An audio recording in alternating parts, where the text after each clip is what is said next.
இத்தனை ஆண்டு காலமா தொடர்ச்சியா வாக்கு செலுத்திட்டு இருந்த என்னுடைய பெயரை நீக்கம் செய்தது யார்? எதுக்கு நீக்குனீங்க? யாரை கேட்டு நீக்குனீங்க? நீங்க எப்படிங்க நீக்குவீங்க பேரை? எப்படி நீக்குவீங்க நீங்க பேரை?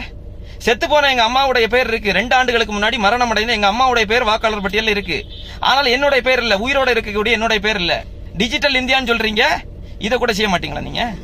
டிஜிட்டல் இந்தியால செத்து போனவங்களுடைய பெயரை நீக்க உங்களால முடியல. ஆனா இருக்கக்கூடிய உயிரோடு இருந்து வாக்கு செலுத்துவதற்கு தயாராக இருக்கக்கூடிய மக்களுடைய பெயரெல்லாம் நீக்கிட்டு இருக்கீங்களா? சார் இந்த ஸ்கூலுக்கு போனேன் ஓட்டு போடுறதுக்கு, ஓட்டு டெலிட் ஆயிட்டுன்னு சொல்றாங்க. இதே கார்டு வச்சு இந்த ஸ்கூல்ல நான் 15 வருஷமா ஓட்டு போட்டிருக்கேன். ஆமா, இதே ஊர் தான், கிருஷ்ணன்புதூர், லீபுரம் பஞ்சாயத்து சார், கன்னியாகுமரி. ஆமா, கன்னியாகுமரி டிஸ்ட்ரிக்ட். இதே ஊர்ல தான் சார் 15 வருஷமா நான் இருக்கேன். இந்த ஸ்கூல்ல ஓட்டு போட போனதுக்கு இல்லன்னு சொல்லிட்டாங்க. அந்த ஸ்கூல்ல இருந்து பக்கத்து ஸ்கூலுக்கு போன்னு சொன்னாங்க. 1.5 கிலோமீட்டர் இந்த வெயில நடந்து அங்க ஓட்டு போடுறதுக்கு போனேன். அங்கேயும் உங்க நம்பர் இல்ல அப்படின்னு சொல்றாங்க. ஏன் ஓட்டு டெலிட் ஆயிட்டுன்னு சொல்றாங்க. மறைச்சு போனவங்களுக்கு தானே சார் ஓட்டு டெலிட் ஆகும். எனக்கு ஓட்டு எப்படி சார் டெலிட் ஆகும்? டிஜிட்டல் இந்தியாவில் அது எப்படி டிஜிட்டல் இந்தியாவில் எப்படி சார் காணாம போகும்?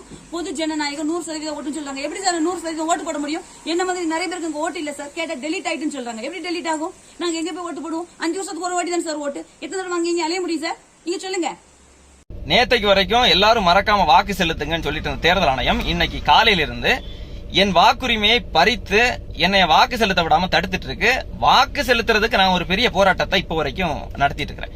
என் பேர் ஹிம்லர். கன்னியாகுமரி நாடாளுமன்ற தொகுதிக்குட்பட்ட குளச்சல் சட்டமன்ற தொகுதியின் சேனம்விளை அரசு பள்ளிக்கூடத்தில் இருக்கக்கூடிய வாக்குச்சாவடியில் பாகமன் 112 அதுலதான் கடந்த 2014ஆம் ஆண்டு நடைபெற்ற நாடாளுமன்ற தேர்தல் தொடங்கி அதை தொடர்ந்து தமிழ்நாட்டில் நடைபெற்ற எல்லா தேர்தலையும் நான் வாக்கு செலுத்திட்டு வர்றேன்.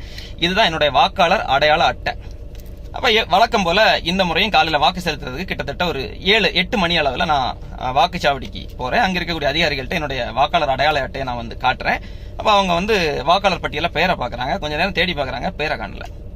பார்த்துட்டு சொல்றாங்க பேர் இல்லையே என்று. சரி, பேர் இல்லைன்னா என்ன பண்ணலாம்? நான் வாக்காளர் அடையாள அட்டை இருக்கு.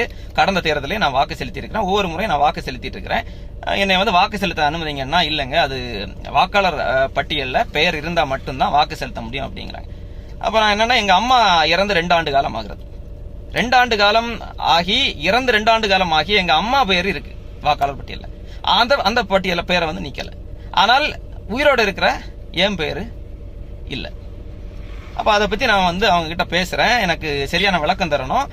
வாக்கு செலுத்துவது அப்படிங்கிறது என்னுடைய ஜனநாயக உரிமை, என்னுடைய பிறப்புரிமை. அதை யாருமே தடுக்க முடியாது. தேர்தல் ஆணையம் நினைத்தால் கூட தடுக்க முடியாது. எனக்கு வாக்குரிமை கொடுத்தது இந்தியாவுடைய அரசியல் அமைப்பு, கான்ஸ்டிடியூஷன் ஆஃப் இந்தியா. அதுதான் எனக்கு வாக்குரிமை தந்திருக்கு. அதை தேர்தல் ஆணையம் யார் நினைச்சாலும் நீங்க தடுக்க முடியாது. என்கிட்ட வாக்காளர் அடையாள அட்டை இருக்கு. என்ன வாக்கு செலுத்துறதுக்கு அனுமதிங்கன்னா இல்லங்க, நாங்க மேலதிகாரிகள்ட்ட பேசணும்னு சொல்லி அவங்க என்ன பண்றாங்கன்னா சோனல் ஆபீசர்ட்ட பேசுறாங்க. அப்ப அவங்க வருவாங்க, நேரடியா வருவாங்க. அவங்க கிட்ட நீங்க பேசுங்கன்னு சொன்னாங்க. நான் கிட்டத்தட்ட ஒரு 2.5 மணி நேரத்துக்கு மேல அவங்களுக்காக காத்திருந்தேன். அப்ப அவங்க வர்றாங்க. ஒரு 10-15 நிமிடம் அவங்க கிட்ட பேசுறேன். அவங்க என்ன சொல்றாங்கன்னா, ஆமாங்க புரியுது, உங்களுக்கு சரிதான், நீங்க கேட்கக்கூடிய கேள்விகள் எல்லாமே சரிதான். ஆனா இது வாக்காளர் பட்டியல பெயர் இருந்தாதான் வாக்கு செலுத்த முடியும். பெயர் இல்லையே, என்ன பண்றதுன்னு அவங்க நம்ம கிட்ட கேக்குறாங்க. நாங்க என்ன கேக்குறோம்னா, இது தொடர்ச்சியா நான் வாக்கு செலுத்திட்டு இருக்கிறேன். நீங்க கடந்த முகாம்கள் எல்லாம் நடத்தணுமே, விடுபட்ட பெயர்கள் எல்லாம் சேர்க்கறதுக்கு நீங்க வரலையான்னு கேக்குறாங்க. முகாம்கள் யாருக்காக நடத்துறீங்க? முகாம்கள்ல தொடர்ச்சியா ஒவ்வொரு முறையும் வாக்கு செலுத்திட்டு இருக்கக்கூடிய நாங்க ஏங்க வரணும்?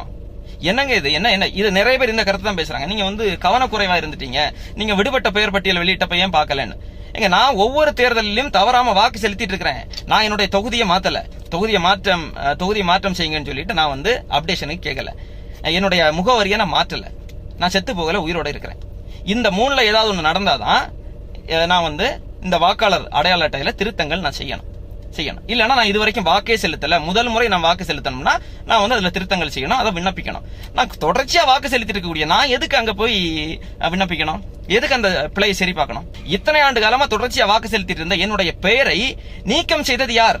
எதுக்கு நீக்குனீங்க? யாரை கேட்டு நீக்குனீங்க? நீங்க எப்படிங்க நீக்குவீங்க பேரை? எப்படி நீக்குவீங்க நீங்க பேரை? செத்து போன எங்க அம்மாவுடைய பேர் இருக்கு. 2 ஆண்டுகளுக்கு முன்னாடி மரணம் அடைந்த எங்க அம்மாவுடைய பேர் வாக்காளர் பட்டியல் இருக்கு. ஆனால் என்னுடைய பேர் இல்ல, உயிரோட இருக்கக்கூடிய என்னுடைய பேர் இல்ல. டிஜிட்டல் இந்தியான்னு சொல்றீங்க, இதை கூட செய்ய மாட்டீங்களா நீங்க? டிஜிட்டல் இந்தியால செத்து போனவங்களுடைய பெயரை நீக்க உங்களால முடியல. ஆனா இருக்கக்கூடிய உயிரோடு இருந்து வாக்கு செலுத்துவதற்கு தயாராக இருக்கக்கூடிய மக்களுடைய பெயரெல்லாம் நீக்கிட்டு இருக்கீங்களா?